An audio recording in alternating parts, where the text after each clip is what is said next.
Hello, fellow babies, and welcome to Required Reading, the podcast that usually revisits the most impactful books from our childhood. I'm your host, Erin Bowles. I'm a writer, actor, and comedian. Can you hear so softly, ever so softly, the opening credits of The Fly playing in the background with real-life couple Jeff Goldblum and Gina Davis? If you don't know this, Gina Davis is one of my favorite people of all time. Olympian, by the way. I went to Congress in the name of Gina Davis. What? Yeah, another lore drop. First off, I'm looking at a jawbone that I found in the side of the road in Wyoming when I went to pee. Oh my God, there's Gina Davis. Okay, this episode is a little different, so let me tell you. This month, I was very, very, very zealous with my scheduling. I was very proud of myself, and then of course, God struck me down. I got sick, and then I had to go on a last-minute trip. Got to. So my schedule looks now, maybe like Chernobyl. Is that insensitive? You know, Chernobyl after the incident. The unpleasantness, as some might say. So this is going to be an episode about Halloween movies.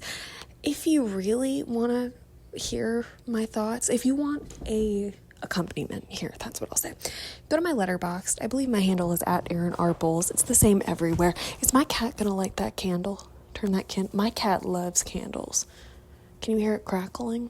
Have the same handle on all platforms if you want to be found.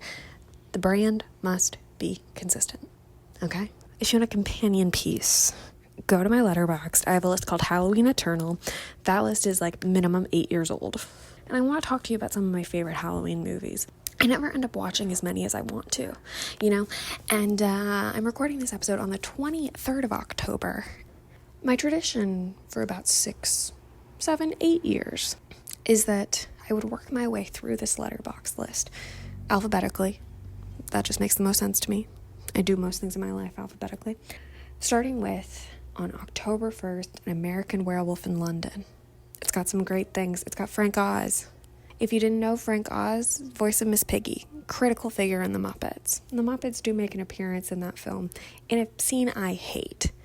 It's a scene that I always mute, tragically. Griffin Dunn is amazing. But every year... Oh, and it's got Bad Moon Rising. Fantastic. Can you hear the candle sizzle? Can you hear the candle sizzle? Okay. God, Gina Davis looks amazing. In An American Werewolf in London, a man ends up in a hospital, right? The nurse that's treating him, falls for him, and as soon as he's released from the hospital, he goes to stay at her apartment. They start an affair, and every time I watch it, it's just increasingly yucky. You know, not in the body horror way, in the medical malpractice way. So this is the year that comes off the list. R.I.P. Let me pull up the list. What else is on there? Crimson Peak is fantastic. It's up there on the alphabet, so we get to it pretty early and pretty consistently. Actually, so I just opened Letterboxd, right? And the first thing on New for My Friends is someone watched Dr. Jekyll and Mr. Hyde.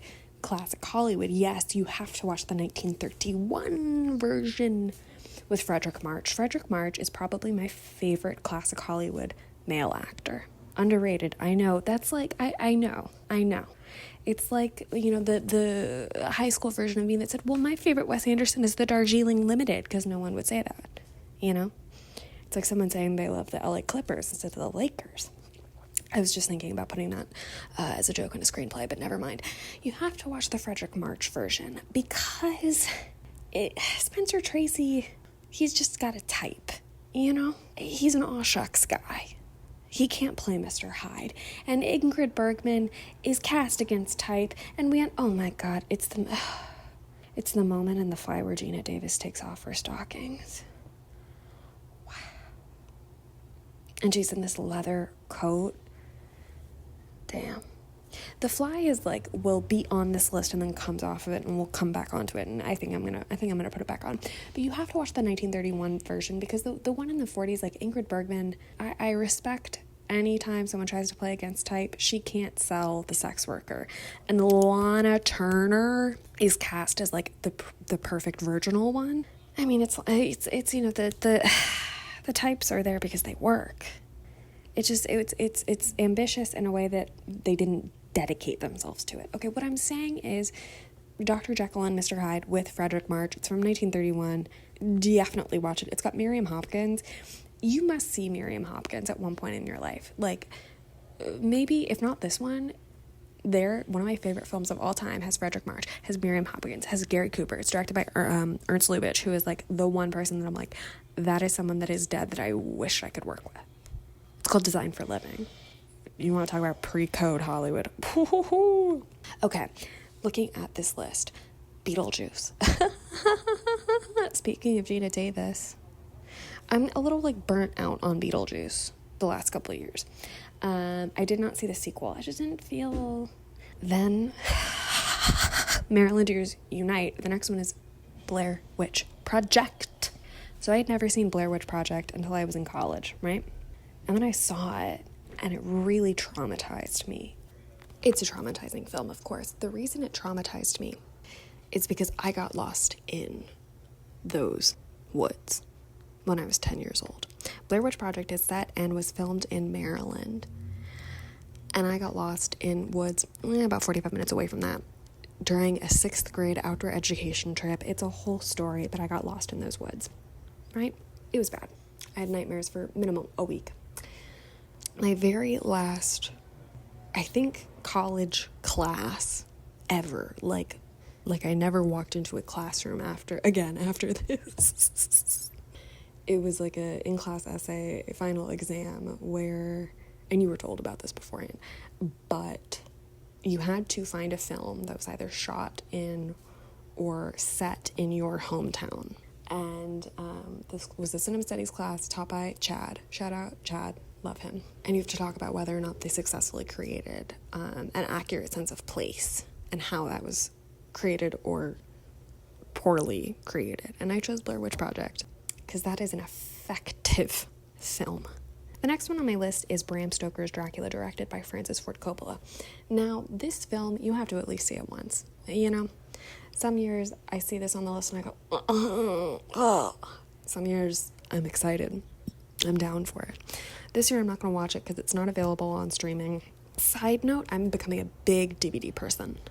Oh, my cat is going to try to attack this lit candle. Come on, girl.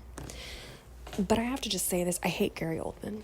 I hate that man. I loathe that man. That man in the 90s tried to strangle his wife with a telephone cord. Okay. He plays sleazy characters because he is a sleazy character. Next, Clue. I have only seen Clue once in my life, and it was last year. I didn't grow up with it like other people did. I love it. Obviously, Tim Curry. Tim Curry's memoir might have come out like today or tomorrow or yesterday. Tim Curry's, oh my God, wow. That's what I'm asking for Christmas. What was next? Oh my gosh, I'm not even watching The Fly. Oh my God, it's the cheeseburger scene. Okay, you know what? We have to be present in the moment. Remind me to talk to you about Clue. Hello, fellow babies. It's the next day. Are you ready to resume? I've got my cat on my chest, my little black cat. She's in season. And Clue is playing. Clue, I don't think is available to stream anywhere right now except for the library app Hoopla through the LA Public Library. Oh gosh, and it's produced by Deborah Hill. You should look up Deborah Hill. Talk about a Halloween queen. I was thinking earlier today, I should just cut to the chase. The quintessential Halloween movie for me, Aaron Robertson Bowles, is Halloween Town. Obviously. It's the perfect vibe. The aesthetics are great. It was on all of the time when I was growing up. Kimberly J. Brown is from the town next to mine. And it's just adorable. I mean, and the last moment where all of the family are holding hands, it gets me every time. Halloween Town 2 is one of the few films the few sequels that are just as fantastic as the original. By the way, Psycho 2, a great film, but not on the list. And in case no one has told you, the romantic leads in Halloween Town 2 are now married. But those are fantastic. I mean, Debbie Reynolds. Corpse Bride is often, just continuing with the list in alphabetical order, Corpse Bride is often on the list. Oh, Tim Curry. Did I tell you about his memoir? It's out. I do have complicated feelings, though, because, of course, Corpse Bride, Johnny Depp, who's disgusting. Crimson Peak, Dr. Jekyll. Oh, The Faculty. Now, that's just a great film. And sometimes I'll watch it in September because it is, of course, also sort of back to school vibes, but that is just a fantastic, fantastic film. What reviews have I written of this film? I'm on Letterboxd, of course, as I said. Usher is in that movie. Okay, my 2 Letterboxd reviews are both 4.5s. Dune and The French Dispatch wish they had this cast. That was a very timely review when it was published. I have to pee so bad, but my cat is asleep in my lap. This never happens, but IDK if I can even move to put on ginger snaps next. Classic. That's my cat Texas Toast, who's not the one who's currently on me. That's Bear. Okay, the next one, Fright Night. Oh my god, Fright Night. I mean, talk about actors who love to live deliciously. Obviously, Tim Curry, but also Chris Sarandon, who plays the villain in that. And by the way, most people know Chris Sarandon as Prince Humperdinck, and he's fantastic in that. He's fantastic in Fright Night. He's also fantastic in Dog Day Afternoon, which is just an incredible film, and he plays a trans woman, which obviously he's not a trans woman, but like a wonderful, wonderful, wonderful film and heartfelt depiction. And speaking of queer, Fright Night, I don't know if it was originally intended this way, but you can read some academia about reading Fright Night as a metaphor for AIDS, and it's definitely like textually the best friend in that to me is queer, obviously, but that's a fantastic film. Next up, this is the first year that this film has been on the list, and I haven't rewatched it yet. I've only seen it once, but The Ghost and Mrs. Muir. Not the television series from the 80s. No, the film from, I think, the 40s, black and white, with Gene Tierney and Rex Harrison. The Ghost of Mrs. Muir is about a widow who moves into a house and it's haunted, and she falls in love with the ghost of like a crotchety old pirate. Or not pirate, but ship's captain. It's so cute. The only downside to this and I Married a Witch, which is a quintessential film on this list, also classic Hollywood stars Frederick March and Veronica Lake. It's like a quintessential Veronica Lake performance, and is that they're in black and white. Like, the vibes are fantastic, but they're in black and white, which is normally fine, but like, to me, Halloween is all about the oranges, a color I hate any other time of year. Next, Ginger Snaps. Ginger Snaps. If you've never seen Ginger Snaps, you need to. It's from, I think, 2000, indie Canadian film, I think directed by John Fawcett, who went on to do Orphan Black. Remember Orphan Black? Ginger Snaps is about 2 high school sisters who are obsessed with death, and one gets bitten by a werewolf. And it's about girlhood, and it's like it's so close to Jennifer's Body, which of course is on this list. In a close way, in a spiritually close way. I mean, there are these 2 shots. You know what I'm talking about. Oh, who the heck is that? Is it UPS? It was UPS. You won't believe the perfect timing of this. My Halloween requested care package from my parents just arrived, and I think it's full of DVDs. Oh, I also need to turn on the coffee machine. Oh my goodness, this is so exciting. It's unboxing. Oh my goodness.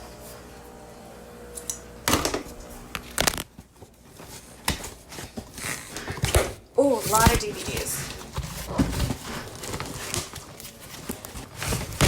Ow, I just punched myself in the boob. Okay, oh my gosh, wow. Wow, Halloween Town High. Wow, there's Ella Enchanted, High School Musical, Sky High. Ugh, that's a Halloween movie, even though it is and it isn't. Oh my gosh, a little headband with a little witch's hat, a card, brown paper for the cats to play with. The House of Mirth, starring Gillian Anderson. One day I'll do that on the podcast, because there's a lot of lore. Earrings?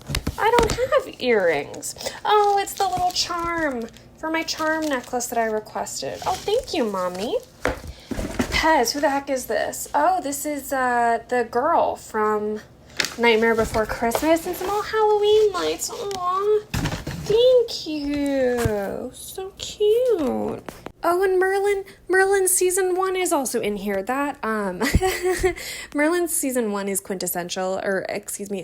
essential to my entry into the entertainment industry. But that's a story for another time. Hopefully one day I will get to meet Anthony Stewart Head and tell him that there's a specific shot of him. Whatever. Actually, I hope I don't meet him. You know, it's like why I am sort of glad that Joan Didion died before I could ever be in a position to meet her. You know? Maybe one day I'll expand on that thought.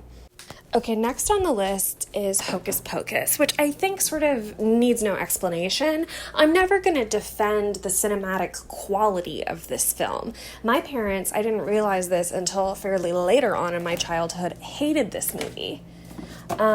Which, I mean, that's very generous of you because I did watch it a fair amount. It's got the vibes. It has, unquestionably, the vibes. And then, of course, it's the great pumpkin Charlie Brown. Again, goes without saying. Although I will say one of my perhaps my most controversial take is that I don't enjoy the interludes where Snoopy is a pilot. It does nothing for me. Okay? And I don't like characters that are mute. Not to say anything about people in real life who are mute, but it just doesn't... I'm a dialogue baby. Have you listened? I have a podcast. You know how much I love to talk. How much I love chatter. Okay. What's next? Oh! Next on the list. King Vincent Price himself, House on a Haunted Hill. So delightful. So delicious. It is so depressing that, like, Carol Omart, who's in that, I don't think was in a whole lot of films because she's incredible. House on Haunted Hill is just, like, it's delicious. It's a wonderful haunted house film, and it works. Next is Interview with a Vampire, which I haven't seen a lot, but it's got the colors, the vibes. You get it. And also, like, Tom Cruise is living deliciously in that film, you know? I keep using the phrase live deliciously. That I pulled from The Witch from 2015, which is a fantastic film. Not really on this list, simply because it's so bleak. You know, this is a fun times list. But that's a good film. I should rewatch that. And that has the vibes, of course. Then is Invisible Man with Claude Rains, which I've only seen once, but I remember, like, for a 30s horror movie being, like, very affected. Jennifer's Body, and, of course, Lisa Frankenstein. Lisa Frankenstein is my favorite film of all time. They're both written by Diablo Cody. When Lisa Frankenstein came out a couple years ago, everyone was like, it's not Jennifer's Body. It's like, yeah, because they already made that movie. Jennifer's Body is directed by Karin Kusama, who's like a horror director.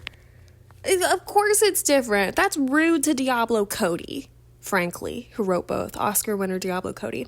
I have The Last Man on Earth in here, which I haven't seen, which is a Vincent Price movie. I have a couple Vincent Price movies in here that I haven't seen.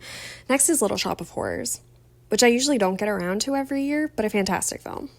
I mean, Steve Martin. Actually, I briefly, as a child, wanted to be a dentist. Have I dropped that lore before?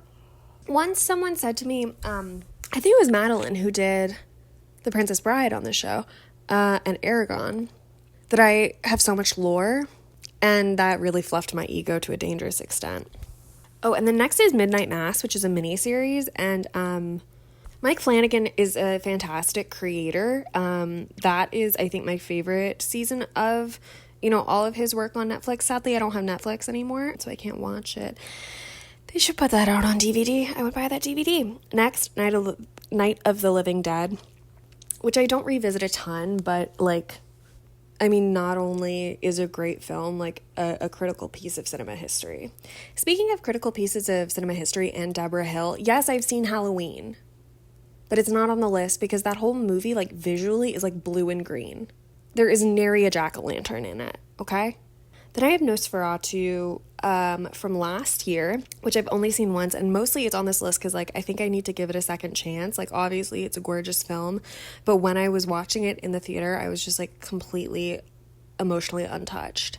And then I have the Isabel Adjani version from 1979, which is the same sort of thing. I remember being really impressed by it, but I need to see it again. Next, oh my god, another DCOM starring Ali Michalka Now You See It, which is about a reality show starring teens of who will be the next American teen magician. And it's so good.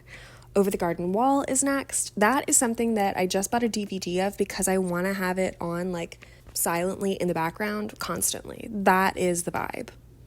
That is the vibe. The end. Potatoes and molasses.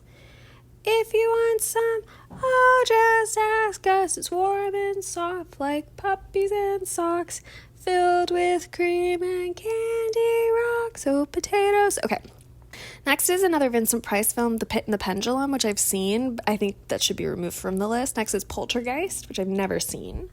Oh my God. Next is Possession, starring Sam Neill and Isabella Adjani. This is an extremely divisive film. I love it. I saw it in college once on like my shitty little laptop, and then pretty early on when I moved to LA, I took my friend Brandon, who was an early episode, who did The Lightning Thief, Percy Jackson, and my boyfriend to go see it. And I was like in between them, loving it, licking it up. There's a milk scene in that. Actually, and I'm going to bring up Possession in an upcoming episode when we talk about Misery. I'm reading Misery right now, which is a great thing to be reading in the final weeks of October. They clearly were not jazzed by it, and that's okay. It's a divisive film, but I love it. Next, again, a quintessential one, Practical Magic. Duh. A beautiful film. My favorite cinematic kiss, maybe. This kiss. Faith Hill was a big part of my childhood. Not like that my mom would play her music, but that she was always on the radio. And Goran Visnjic plays the dead boyfriend in that. And he plays also a totally different character, but maybe one of my favorite characters on ER. By the way, I just got a bunch of DVDs a couple weeks ago from a woman on Trash Nothing or whatever, and she had 13 seasons of ER. Bless you to that lady, whatever her name was. Then Prince of Darkness is on here. I am questioning whether or not that should be on here. Next is The Raven, which is Vincent Price and Peter Lorre. Vincent Price and Roger Corman did all of these collaborations of Edgar Allan Poe movies, and The Raven I think is the last one, and it's like they did all of them and they're like, okay, now let's do a silly one. It's so fun. Peter Lorre spends a lot of the movie in a bird suit, and it's hysterical and it's so fun. Next is Rocky Horror Picture Show. Duh. Next is just any old Scooby-Doo movie I like, which is a placeholder for just watch Scooby-Doo. Both versions of Suspiria. The remake from 2019 is astonishing. It's astonishing. You should watch it. Next is Urban Legend, which to me goes hand in hand with The Faculty for obvious reasons, young adult ensemble film from the late 90s. And it's great. I love it. Next is The Village, which I rarely get to, and I think can also be classified as a November film.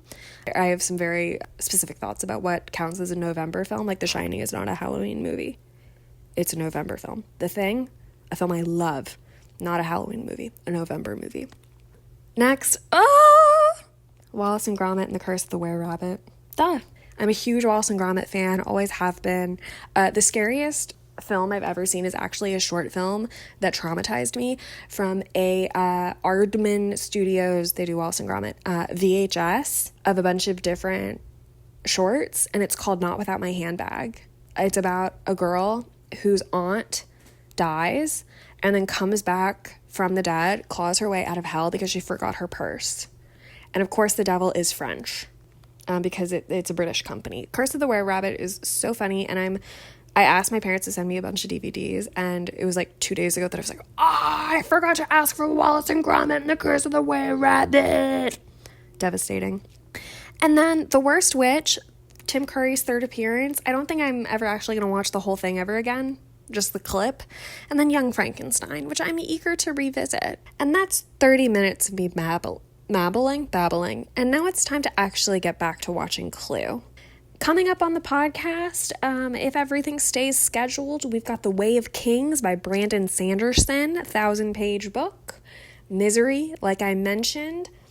Angus thongs and full frontal snogging, I think. I'm not looking at my calendar. My cat has worms again. Ugh.